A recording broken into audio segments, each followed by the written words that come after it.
You're listening to Qualified with Kate.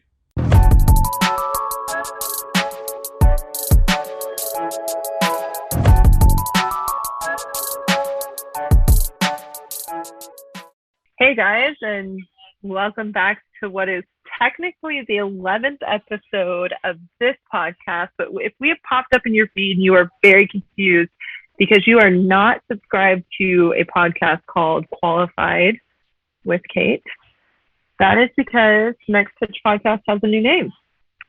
Change things up around here. Yeah, we did. So, not too much. I'm still here. Lucas is still here. Lucas, how's it going? It's going well, just sitting here in my new house in Charlotte, North Carolina. How are you doing? Good. So I probably shouldn't lie. We actually have changed a lot of things. We've not changed the basis of the show, our mission. We do have a new name. Lucas and I both have new houses. I'm actually looking to move again, just a little bit further. I'll let you guys in on that a little bit more as we move through the season and I get more information. But Lucas took a job at Tread Athletics out in North Carolina. So he moved from California to North Carolina. And I moved just across the state of Texas from Lubbock to Houston, back in my hometown, spending some time with my family before I try to move abroad. There's your hint. If anyone can guess where I'm trying to go, let us know. But yeah, Lucas, how's life? It's been awesome. Okay, I've been here for about 6 weeks. The job kind of came out of nowhere, and from when I was first kind of presented with even the thought of applying for Tread Athletics to when I moved here was less than a month. So it happened really fast. Tread's been awesome. Just some of the best minds in baseball in one building with a similar mission. Getting after it with a ton of athletes, and it's been awesome. It's been a lot of education. They put together a lot of these classes to help the new coaches kind of get caught up and just expand and have some continued education, which has been awesome. Like, I've already grown more in the 6 weeks I've been here than probably I did in the last year. So I'm loving it here. I'm excited to continue to work for Tread and grow and, work with more athletes. But yeah, I mean, how are you liking your new spot? I like it a lot. I'm a lot busier in Houston, which is different, but good. Yeah, it's just chaotic, but in a good way. I really missed being in a big city. When I sit in traffic, I wonder why I missed being in a big city. But I do love it, and I'm living with one of my best friends from college, Christopher. It's really, really great and awful living with someone who knows you so well and who has known you for so long. So we say that we have the most verbally abusive household in Houston because we very rarely say nice things to each other, but at the end of the day, it's all love. It's good. So, and it's a 3-story house, so it's like super nice because I'm on floor 1, we split the middle floor, and then he's got the top floor to himself. So if we don't want to see each other, we don't have to see each other. Good situation. Chris is probably learning more about baseball than he ever cared to. So. Well, you can always retreat to the top floor if he needs to. It is pretty funny when like something big happens in sports news and we're both home because you'll just like hear us yell up the stairwell and then we meet in the middle floor. And he was actually out of town, so like I went to Oklahoma State, big Bedlam win this past weekend, very exciting. Half of our friend group, well, there were 6 of them that all went to high school together, 6 boys that all went to high school with together. The 4 that went to Oklahoma State were my friend group in college, the ones I was closest to. And then there were 2 that went to OU. And so their group message between OU losing Bedlam and then Lincoln Riley splitting for USC got a little testy this weekend. But yeah, good. Good to be living with another cowboy of the Oklahoma State variety. So on the name change, guys, I explained it a little better in the episode, so you'll get to hear it. But just know that, when we originally took the break, it was with the idea of rebranding. It has been a headache. We've gone back and forth just trying to really decide if this is the right decision. And I kind of explain it to people like the Dora the Explorer map. If you've ever seen that show, if you have little cousins or siblings or whatever, that when the map is pulled up, one of the ways that they really help children understand the journey is by lighting up areas of the map. And this name change made that map so apparent in my head. I just know exactly where we're going with this. I know exactly what we're going to accomplish. I love the name Next Pitch, but it was always a settling name. This was the original name that we had come up with, the name that we really, really wanted. And yeah, I feel like we're on the right path. So our first episode for the name change is with Maggie Gallagher, who was the only other girl at Driveline when I was there. So Maggie played softball at UW. You'll hear her talk about her whole life story. She tells us how she's still staying involved in baseball now. But Maggie and I just really bonded over being an area where we were ultimately supported by the majority of people around us, but it's still difficult every day when you're walking into a facility with people who are doing things that you haven't done and you're trying to guide them through those things. So it's a great story. Maggie's got a great story. Hope you guys enjoy this episode. Stay tuned afterwards. We're going to tease a little bit about the next episode and expand a little bit more on the name change. Yeah, I would say it's pretty cool because you and Maggie were the two girls that were there for the facility that basically reinvented baseball training. I mean, they basically reinvented the whole industry, and obviously it was 99% guys in that facility. So you had a very unique perspective. She had a very unique perspective, and UW is year in and year out a top 10 softball program in the nation. So obviously Maggie's got some pretty good skills on the field, and you guys have a pretty good conversation and an interesting episode, and I think guys will enjoy it.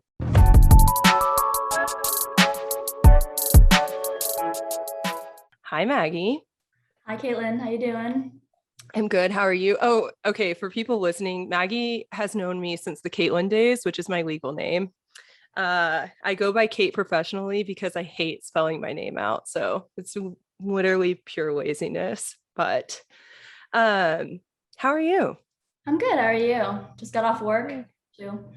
So I know you've seen me. I was saying before we started recording, you've seen me at my best and worst this week because when I talked to you earlier this week, I was so sick and I looked awful. And then today I feel like a human. So, and we actually had to push this recording twice because of me being sick. So I just appreciate you being super flexible.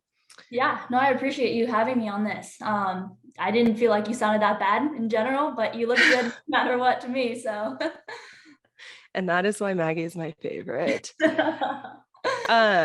So for those of you who are listening at home, the reason I called Maggie earlier this week is that, and kind of the reason we've been MIA from your podcast subscriptions, is that I have really struggled with the direction that we wanted to take this podcast. I love the idea of Next Pitch.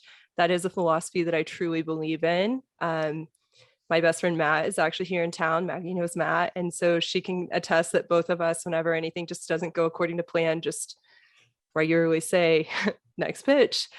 But it felt very baseball specific. And while baseball is where my heart is, just sports in general is kind of where I wanted to take this. And I talked to Maggie earlier this week and just kind of reaffirmed the decision that we wanted to change the podcast name to Qualified. So this podcast will now be called Qualified with Kate.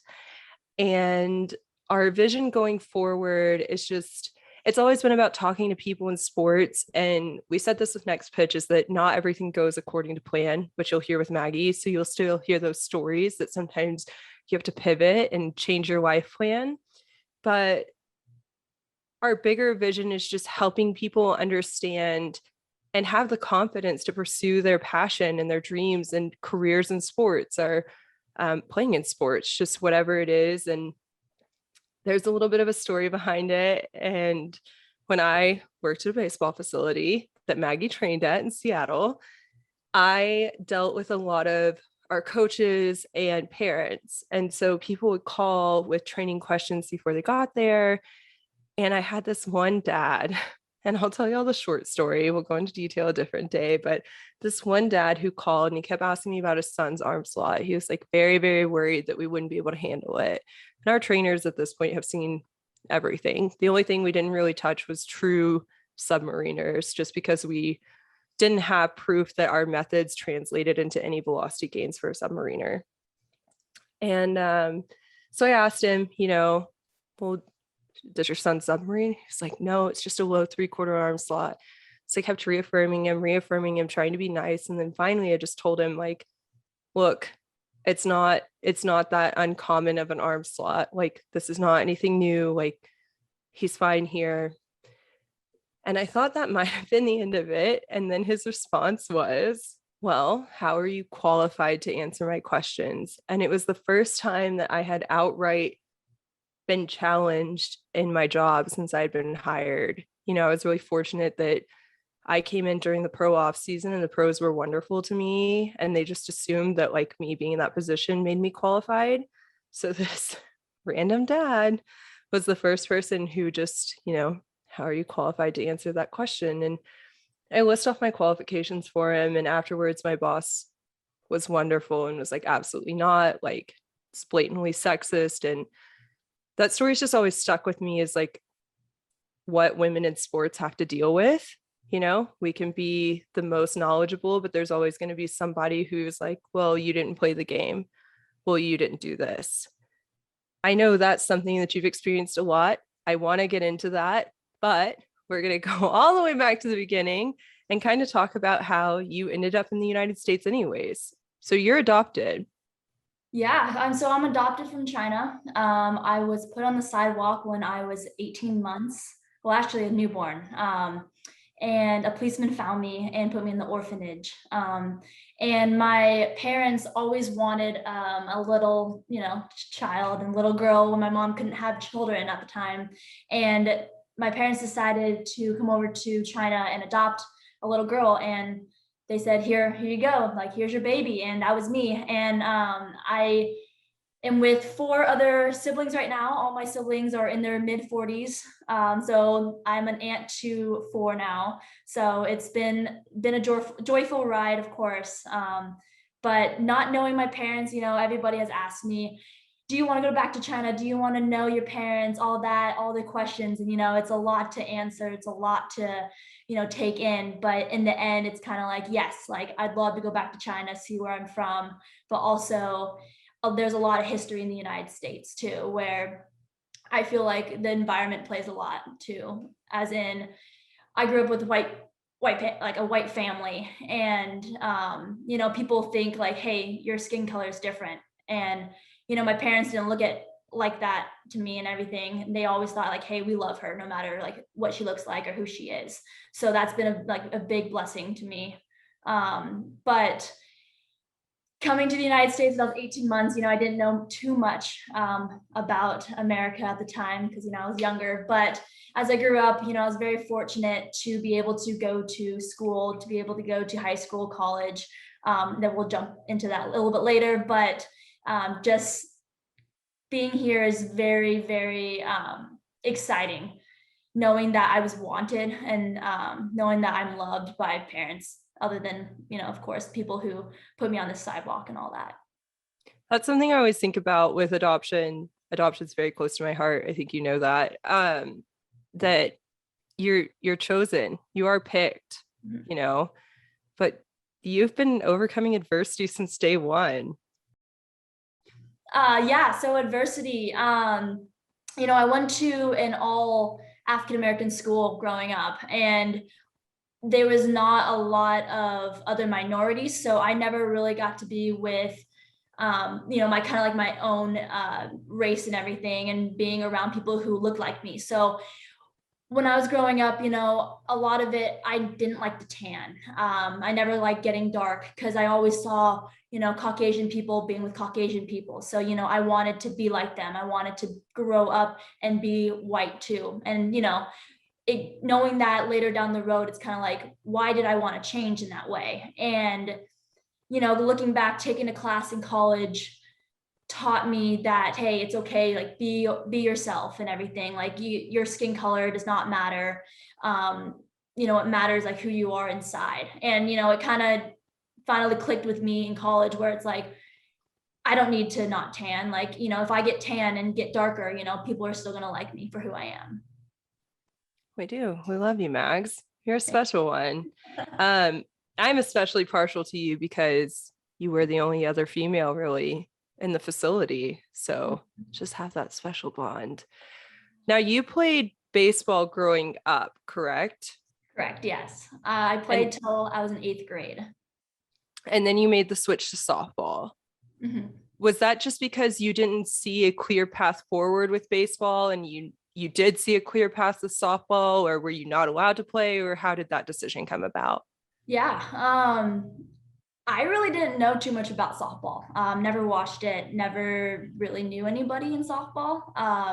But as I got older, when I got into 8th grade, the boys were getting more sexist. They were getting bigger. They were just not treating me right, thinking that, hey, like, why is this girl beating me out? Like, she shouldn't be here type of thing. So they kind of looked down more at my gender as they got older. So I knew that it was kind of the time to switch, to get a year in before high school and, trying out for high school and varsity. And being able to make varsity as a freshman in 2 sports has been it was a great experience, of course. But being able to switch over, it was different. It was being from always with guys versus to being with all girls. And I never been with all girls in one dugout. It just never has happened. So, kind of adapting to that as well. But also the ball was bigger. The first time I hit a softball, I was like, okay, why is this ball not going as far? Like, what's happening? Like, it was just a different feeling going from overhand to underhand, just seeing the angle of the ball, going from rise balls and drop balls that in baseball you don't see that at all. It's just a different pitch, of course. Same game in my opinion, but that going from baseball to softball, I think in general, I obviously do love baseball a little bit more, just closer to my heart. And most of my friends are from baseball growing up, so I think it's just the environment that I came in on. That's also why I think I like baseball too, but I'm very competitive, so I love beating out the boys. I love that. It's wild when I tell people like, oh yeah, I work in baseball and work with pitchers, and they're like, oh, softball. And I'm like, I can tell you nothing about softball. I can tell you the physics of why a fastball looks like it's rising, but it's not actually rising. I can tell you the physics of spin rate, tell you the physics of everything. But you asked me a question about softball and I'm like, I don't know. It's just so wild to me that they can be so similar and just so different. So we'll post a clip of you swinging a bat, by the way, because I think you have one of the most beautiful swings I've ever seen. And we're built similarly. We were talking about this the other day. We're both long and lanky. You really rely on being a contact hitter. You said that, but you have a beautiful swing. Thank you. I appreciate that. Prettier than a lot of guys I've seen too. And definitely prettier than mine. I am the definition of those who can't do teach. Like, do not ask me to pitch. Do not ask me to show you how to swing a bat. It's not happening. It's funny because people always ask me, they're like, did you change your swing from baseball to softball and then softball back to baseball? And I said, no, it's just, timing is basically the only thing that I had to do and time up. A little bit, had to start earlier with baseball, of course. Right. Because, guys throw a little bit faster than girls, but other than that, everything stayed the same. That's really interesting. Obviously, I know you were super grateful for getting into UW, getting the scholarship to play softball, but was there ever a point in the back of your mind where you're just like, damn, I wish this was baseball? Yeah, no, I mean, going into it, signing to UW, I didn't think about baseball at the time. I was kind of solely thinking about like softball is going to get me into places. It's going to get me maybe into pro too down the road. And I knew that baseball, I didn't think at the time, women in baseball wasn't really a thing. It wasn't growing as much as it is today right now. So it wasn't really a thought to me that, hey, I can actually have a career in baseball. I didn't think I can work in baseball, because you're a female, like you can't do any of that. So it kind of put a barrier in between that in my mind where, softball, now this is my focus. Did you feel like training in a baseball facility, because you trained in a baseball facility, you were our only softball player, our only female in the whole facility at the time. Did you feel like getting that competitiveness with the boys in the facility kind of fulfilled that what you were missing from baseball, so that it made it easier to focus on softball? Yeah, I would say that, getting pushed around a lot in baseball, it helped me come in and be a leader too as well. Even though everything was really scary at first, it helped me know that, these girls are here for the right reasons too. And being able to train with the baseball players, it helped me develop mentally and physically too, knowing that whatever I can accomplish in baseball, I can accomplish in softball. The only thing too with training at the baseball facility, I mean, I basically used all baseballs too. They didn't have softballs at the time. They, they bought softballs that were like, the smaller balls, not even like the normal ones, and plastic too, just not even like good, like solid ones where you can throw. And I was gonna say, we really only had softballs that we drove nails into to create weight. Is that really?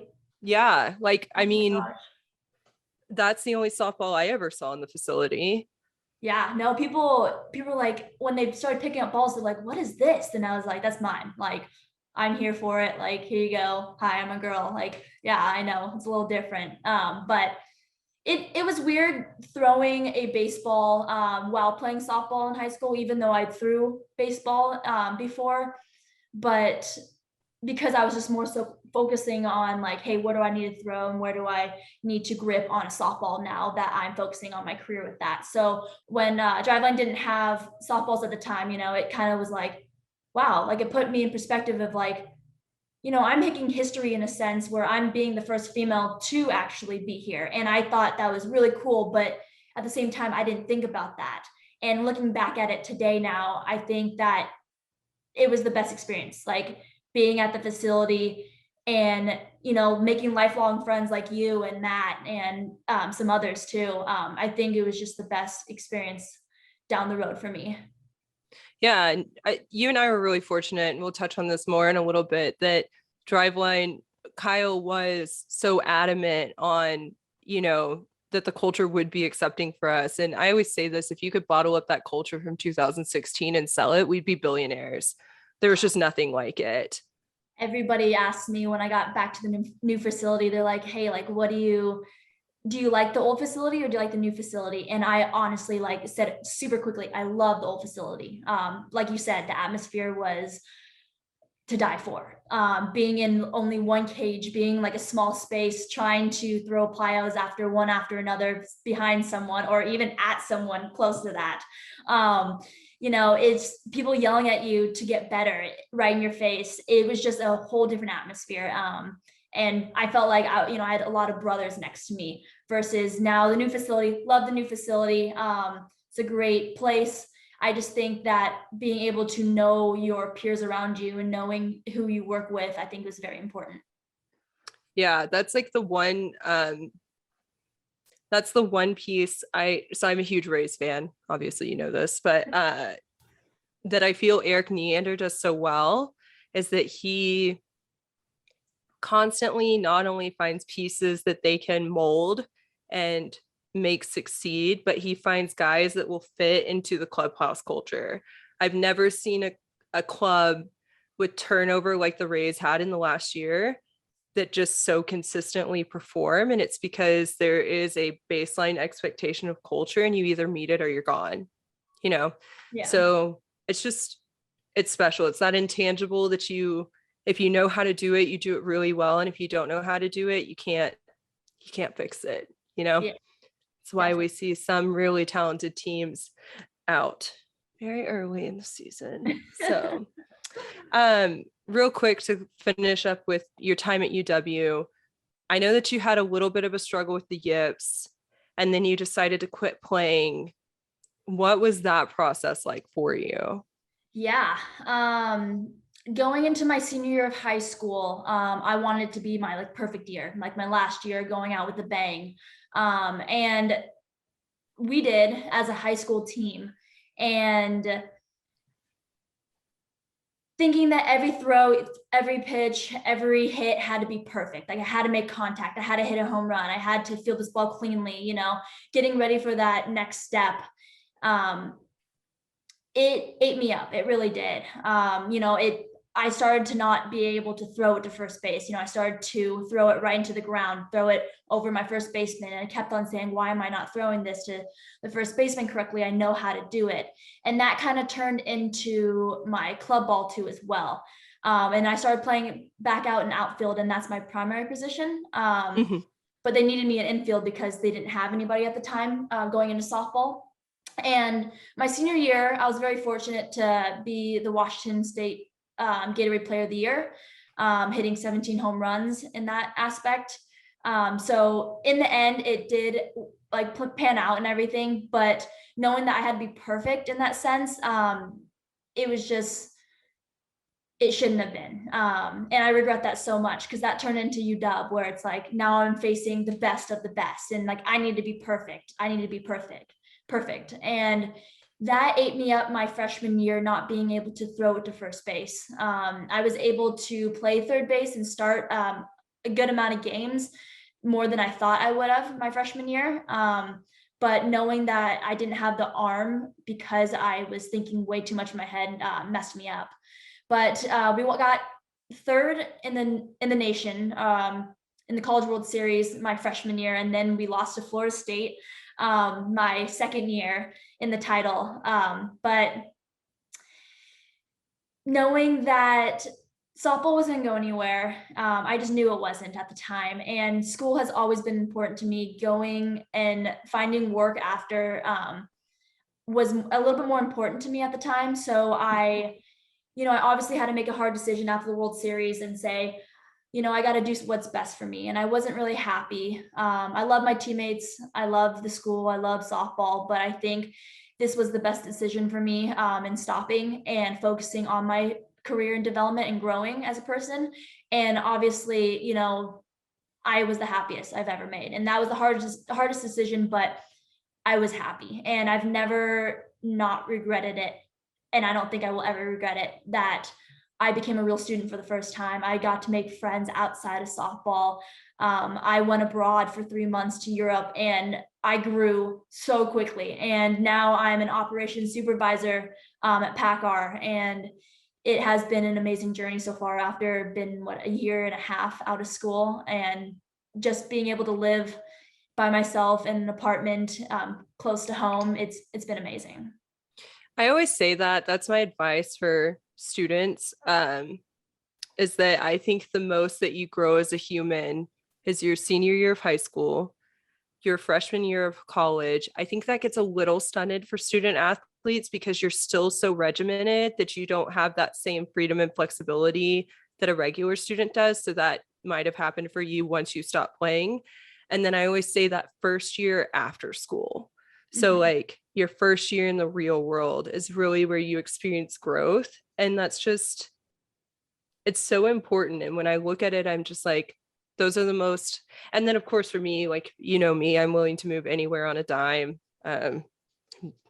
Trying to move out of the country currently. So I think it's that that I crave growth and putting myself in situations where I'm uncomfortable, where I don't have my family to rely on, where I don't have structure and I'm forced to find my way, are just big for me. I like being uncomfortable. And that's, which is weird to say. I think that's where we match up really well, where, you love to grow yourself in that aspect. And I'm the same way. And I think it's great knowing that other people and other women like you want to do that too. So that's the best. You're so sweet. Now you did not stop playing for very long because you're playing baseball again. Yes. Yeah. So talk to me about that.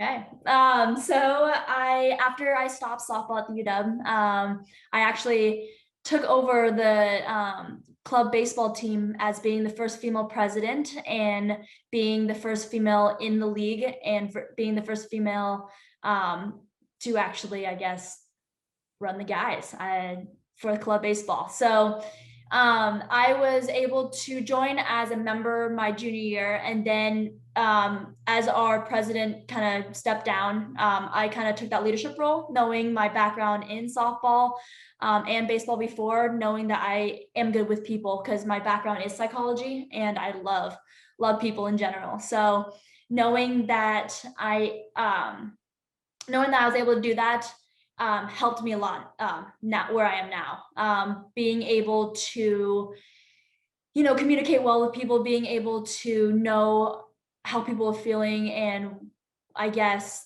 knowing who they are as a person has helped a lot. Yeah, so I did the club baseball team for the 2 years, and then I joined a men's baseball league in Seattle as well. Being a player in 2019, I only got half the season coming in because I was a little bit later. At the time, no one wanted me because, of course, you hear and see a girl's name. But someone actually took a chance on me. It was one of the GMs named Aaron. He was like, hey, like, what do you think to the other people? Like, we should take her on. And so he took me on, and, I fit in really well, I'd say. Being with guys who were a lot older, they took me in as like a daughter to them, and being able to, perform well, being able to be a starter on the team has helped me lead myself and to other women in the league as well. And this past year, the season just got over, but I took over. I co-GM'd with Aaron, actually, being the first female GM in the highest division for a league. It was an amazing experience.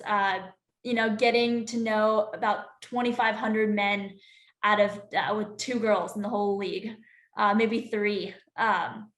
But being able to step up and be a leader and know that, hey, women can actually play in baseball has showed open eyes to everyone. And I think everybody applauds, like my friend Lily, who's also in the league. They applaud her, they applaud me, because sticking around guys, it's hard, and how guys treat girls, it's just hard in general. So they applaud being able to run a team but also be on a team too.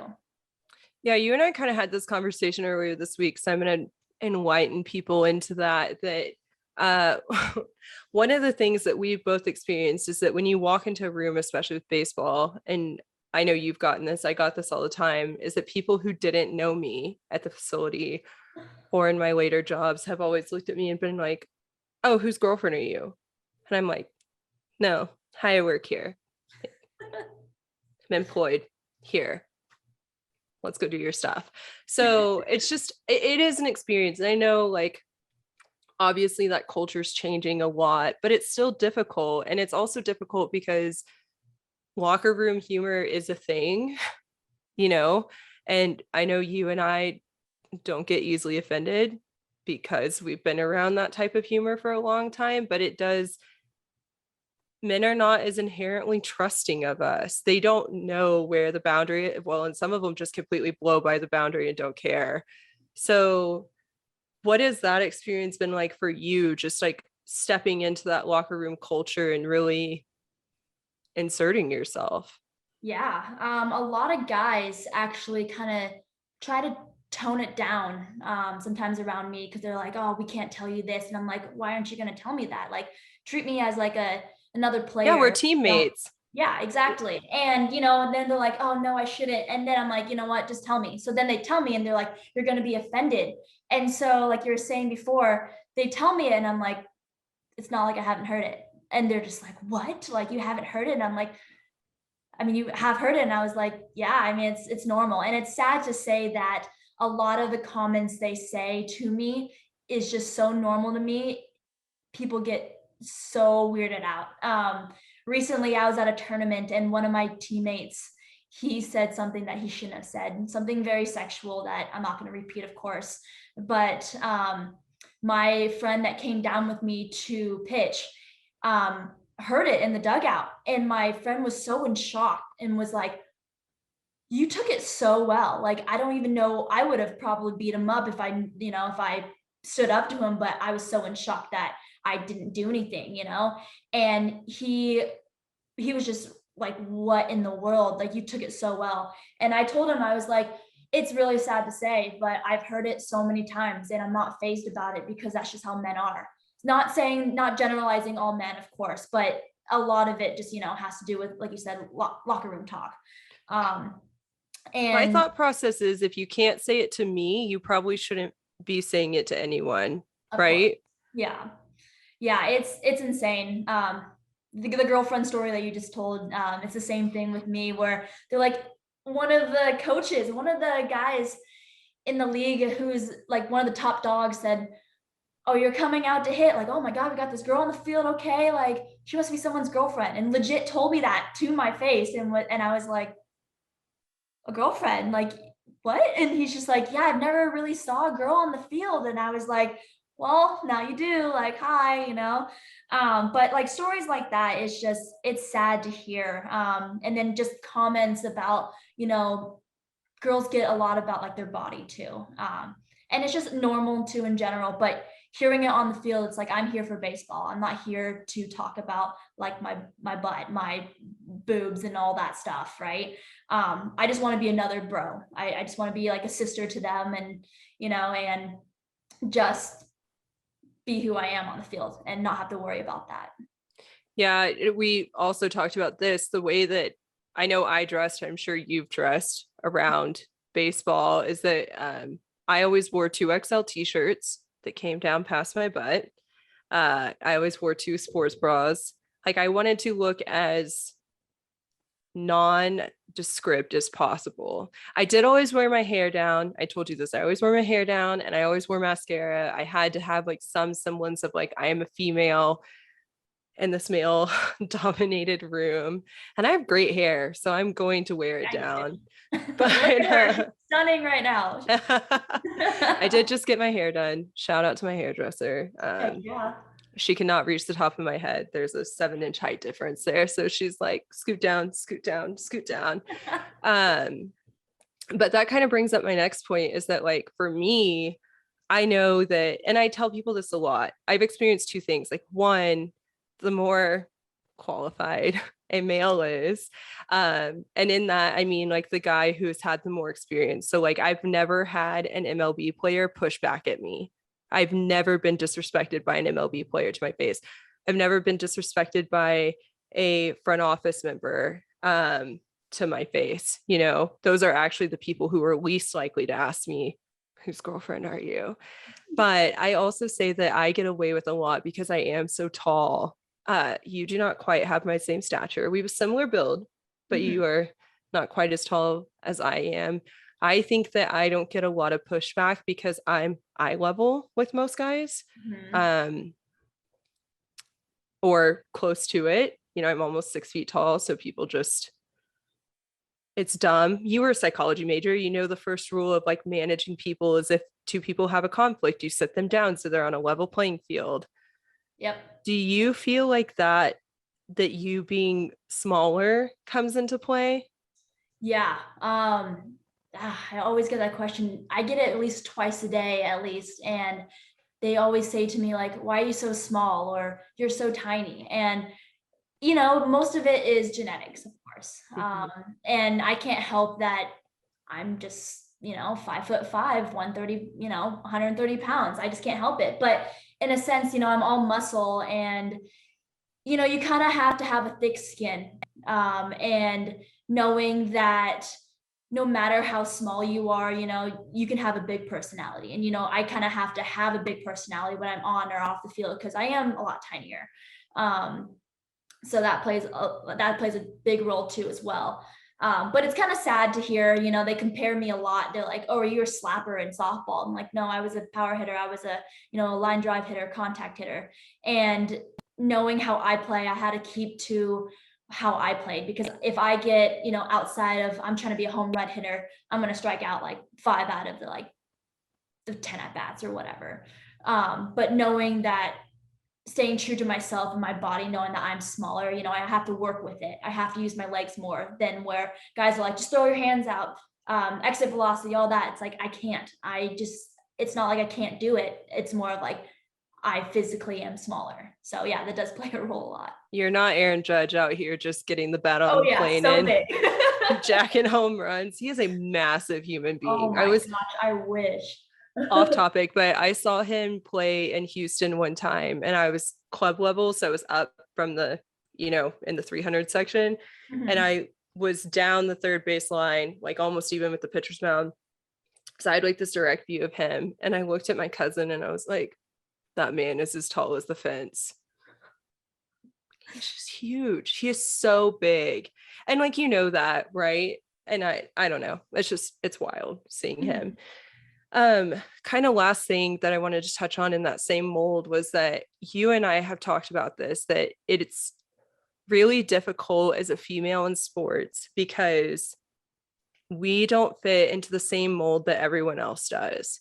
And I think a lot of men expect us to follow that same mold. So they're like, well, this person has broken barriers for you, so you should be grateful. And we were talking about how that's not the same because of our body builds, or just the things we do are different. And I am super appreciative to every woman that has come before me. I'm also super appreciative to every man that has helped me along this journey, because there have been several, and I've been really fortunate in that aspect. And I think you feel the same way. But does it feel hard to sometimes stand up? It feels difficult for me, which is why I'm asking this. Is it difficult to feel like you need to stand up for yourself when people are like, well, you should just be grateful for this person? It's like, yes, that person is paving a path, but they're not paving my path. Yeah, no, I agree with that. I feel like I have to stand up to that, because if I don't, it's kind of like you're judging me for things that other people are doing and not looking at who I am as a person, and just overlooking everything that you actually done in your own life. And I think that being able to stand up to that person, it makes them rethink what they're asking, because I don't think they think and have thought it through of what they're asking. They're just kind of saying like, hey, I see this. And you're kind of like, why you're here, you need to be here type of thing. But it's kind of like, what have you done too as well? Not to put it back on like them, but it's kind of like, okay, you have other people that paved the way for you. Why are you doing this? But you got to focus on yourself. Yeah, that's a good answer to that. It is. It's really hard for people because they just put expectations on you, or I think it's hard for people outside of the situation to understand the complexities and nuances that we face every day, and they're different for every female, right? Mhm. So, do you have any advice for any little girls that might be listening that want to play baseball?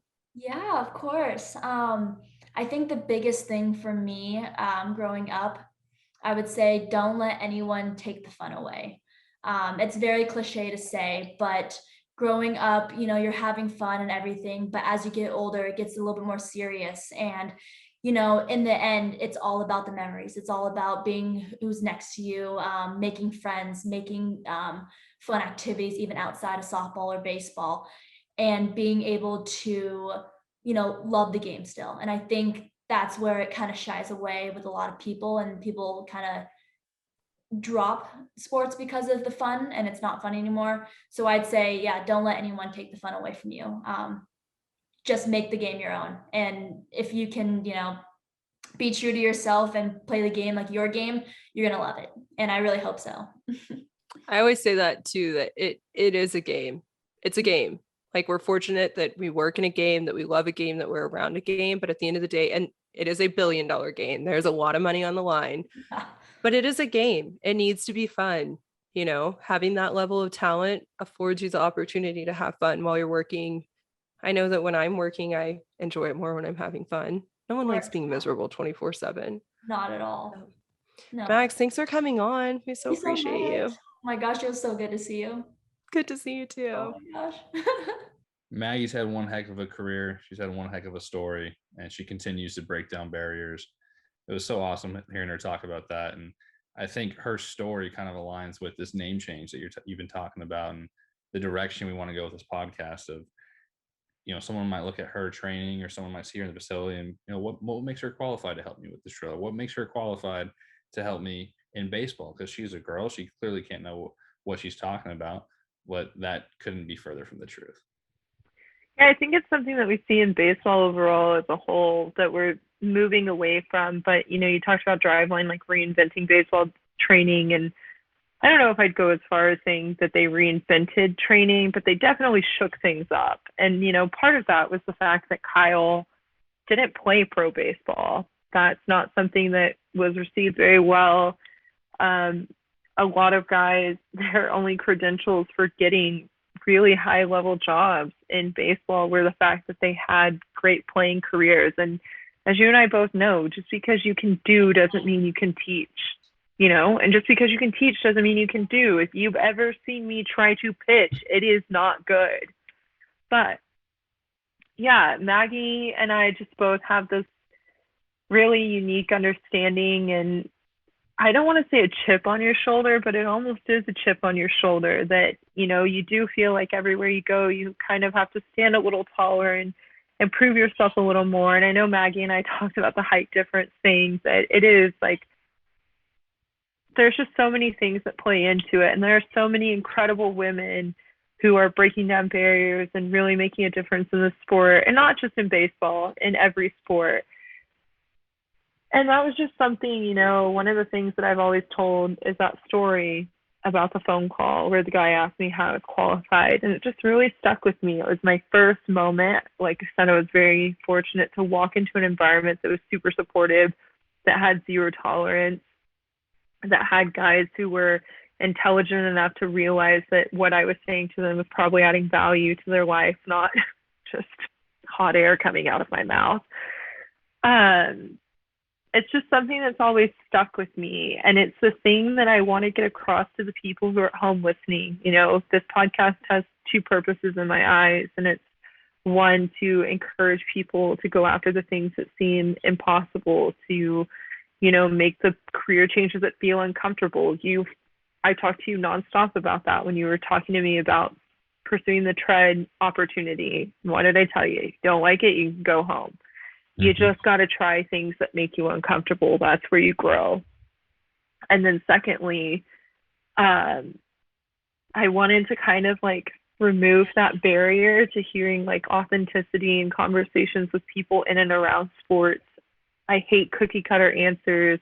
I hate that there's media training for athletes. I understand why, like I do, but I just, there's so little authenticity in sports media in a world that makes you feel like you have 98% of the information with 10% of the information, 15% of the information. So this just felt like the right branding for our mission going forward. Yeah. I think, someone might look at you and me, and obviously we might look very different, but I think, have similar career paths, especially in this sense where both of us similarly didn't pitch in the big leagues, didn't pitch at high D1 college or even the minor leagues or anything along those lines. And so you see it on Twitter, you see in conversations, or where people just say like, oh, well, like you didn't play at the high level, so what makes you qualified to coach? Or even when I was, still playing in high school, everyone wanted to go to the pitching coach that oh, this guy played in the big league, so he must be the best pitching coach. And some of the best minds that I met in baseball with the most knowledge and the greatest ability to help someone improve didn't pitch at the big leagues. Now, I've also met a lot of people that did pitch in the big leagues with the same skill set. So it's not saying that those that did play at the highest level don't know how to do it, but just because you didn't do something at the highest level doesn't mean that you aren't qualified to help someone do it. If you've done your research, and with the advent of the internet and just different ways of doing things, if you're willing to put in the work, like you said, if you have a different path than the norm, it's not like the goal is out of reach. Like if you have something that you want to do, you can find a way to make yourself quote unquote qualified. Absolutely. So we have a lot of exciting things coming up, guys. We're going to do shirts, mainly with the idea that a like merch type branch of this gives us the opportunity to give back to people who are pursuing careers in baseball that maybe don't have the same doors and opportunities. I have a lot of exciting things in the works of trying to connect people with mentors. We have big ideas. So we hope that you guys will come along with us. We hope that you're going to enjoy it. This next episode is going to be a treat for you guys. So this episode with Maggie and this next episode with Dylan Stewart, I recorded while Lucas was in the midst of moving across the country. So you won't hear him in that interview, but I think he can attest that you will learn a ton from that interview. And I will say that my conversation with Dylan, so Dylan ran F1 Media, social media. He grew their Instagram following from 2 million to 17 million people. He talks about how he hustled his way into just making sure his resume got into the right hands. He didn't give up because he really knew, kind of the same way I'm describing that Dora the Explorer map in my head. He knew that he had the vision to get it to where he thought it should be, where it could be. Obviously, it was very successful. And I was telling Lucas that, you know, when we were going back and forth, really the name change has been a lot. We're still finishing the logo right now as we're recording this. And we're recording this the Wednesday before we're releasing this episode. But that conversation with Dylan was like the biggest like shove that like, yeah, this is the name change. You just got to commit to it and go with it and make it work.